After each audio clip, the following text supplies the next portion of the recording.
নতুন রেসিপির সাথে হাজির হয়ে গেলাম।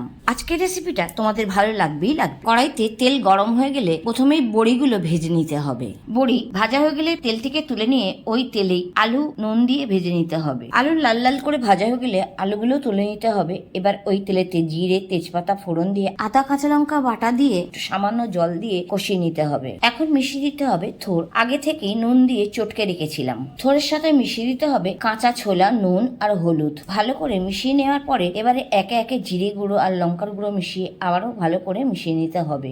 এখন মিশিয়ে নিতে হবে কুচিয়ে রাখা লাউ। এইবারে থোর, লাউ সবকিছু একসাথে খুব ভালো করে মিশিয়ে নিতে হবে। এই পর্যায়ে একটু ঢেকে দিতে হবে। বন্ধুরা, আমার রেসিপি তোমাদের কেমন লাগছে কমেন্টের মাধ্যমে জানাতে ভুলো না। এইবারে ঢাকা খুলে পরিমাণ মতো জল দিতে হবে যাতে সবকিছু ভালো করে সেদ্ধ হয়ে যায়। আবার কিছুক্ষণের জন্য ঢাকা দিয়ে রাখতে হবে। ঢাকা খুলে মিশিয়ে দিতে হবে আলু এবং বড়ি ভাজা।